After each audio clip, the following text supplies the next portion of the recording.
Imagine a house where the locks aren't on the front door to keep intruders out, but on the bedroom doors to keep a family member in or out. You have parents sleeping in shifts, hiding the kitchen knives, whispering in the garage because they are terrified of their own 16-year-old son.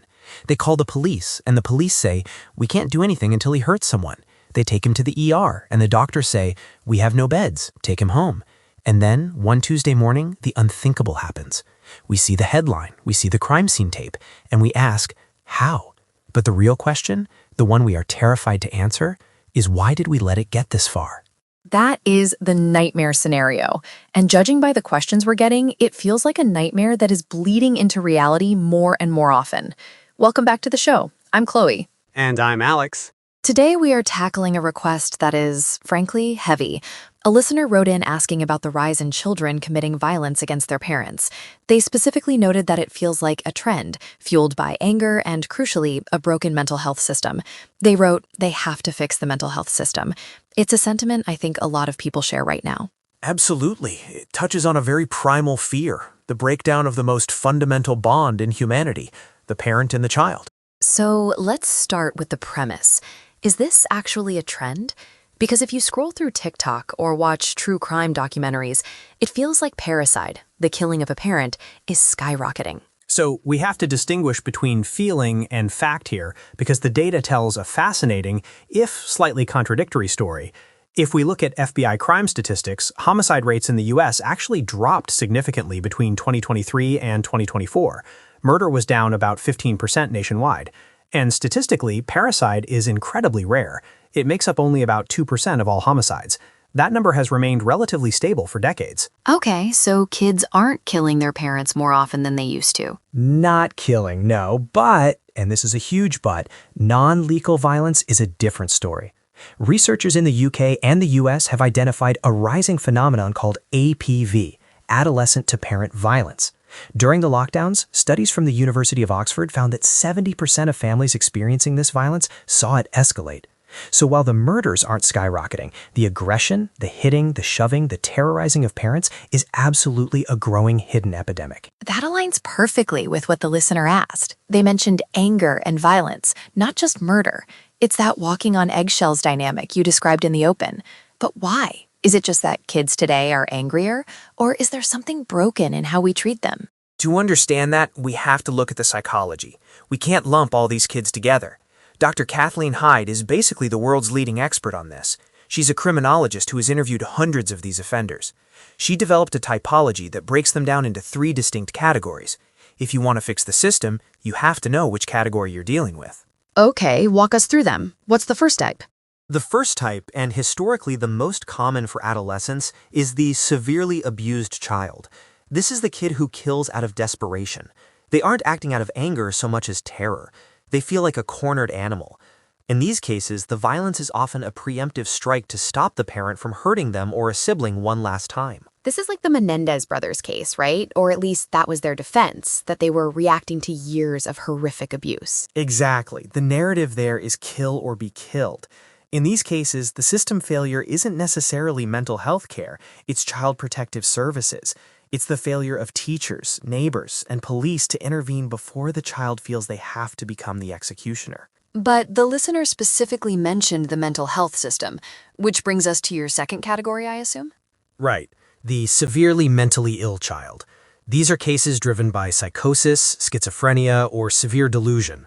The child isn't killing for money or revenge. They might believe the parent is a demon, or they're receiving command hallucinations.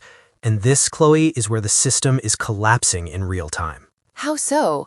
We hear about lack of funding all the time, but what does that actually look like for a family in crisis? It looks like psychiatric boarding. This is a term everyone needs to know.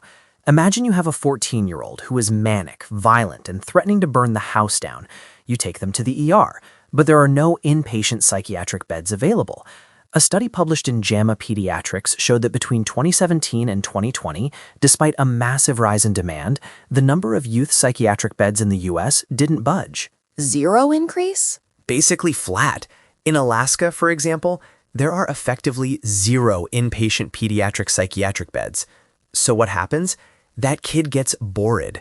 They stay in a windowless ER room for days. sometimes weeks, with no treatment, just a security guard watching them. Eventually, the hospital has to release them because they aren't an acute medical emergency anymore. They go home, the parents are terrified, and the cycle repeats. That is the system the listener is angry about. That is horrifying. It turns the home into a pressure cooker.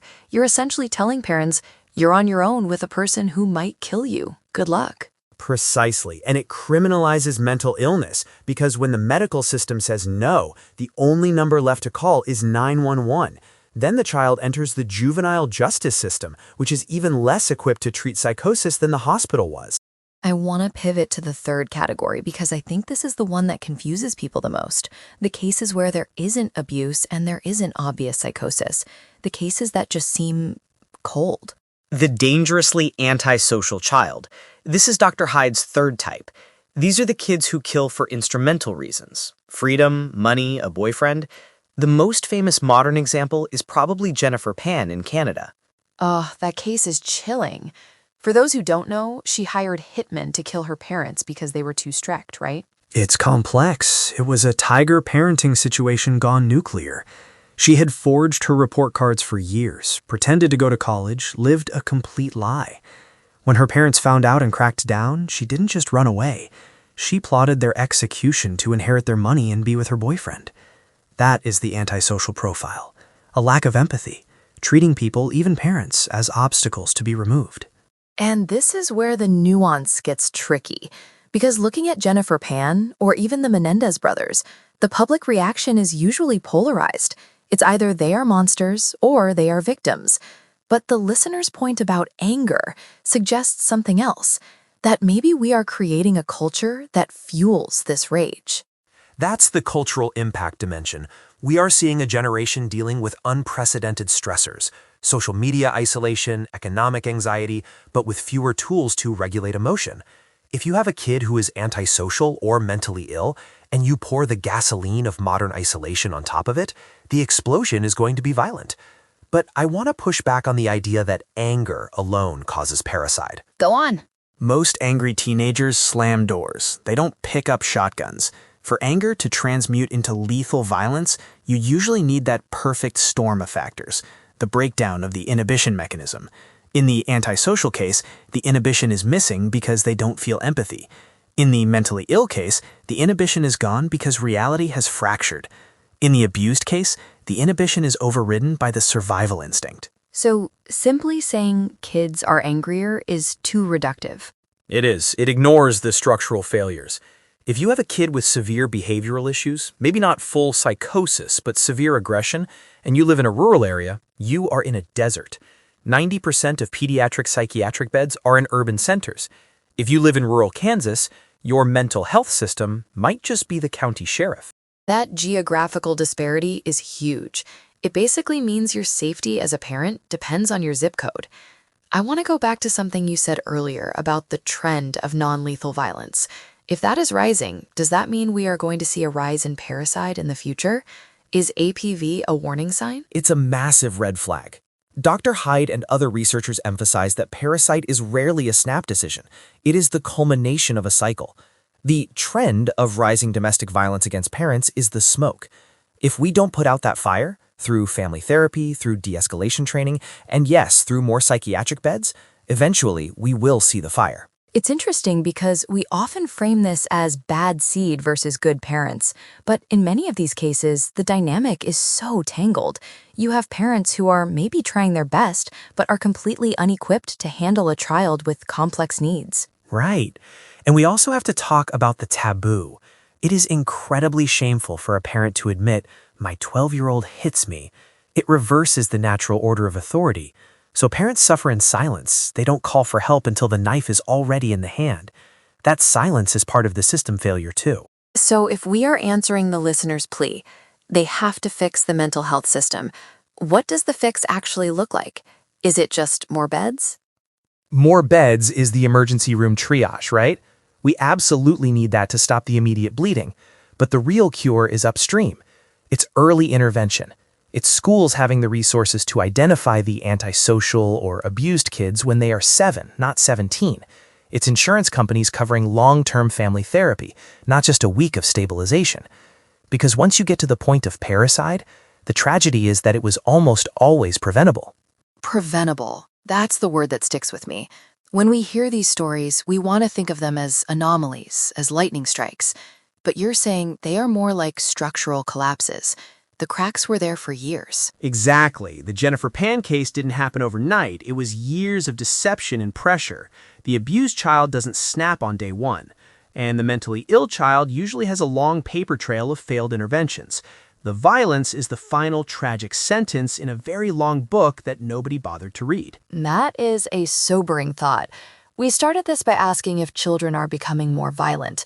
The answer seems to be the violence is a symptom of a much deeper, systemic neglect. It's not just about angry kids. It's about a society that has dismantled the safety net for its most vulnerable families. And until we rebuild that net, we're going to keep seeing these headlines. Alex, thank you for breaking this down. It's a dark topic, but shedding light on the mechanics of it, the why and the how, is the only way we get to a solution. Thank you, Chloe. And to our listener who wrote in, you are right. The system is broken. But recognizing the different shapes that breakage takes, whether it's untreated illness, hidden abuse, or unchecked antisocial behavior, is the first step in fixing it. Thanks for listening.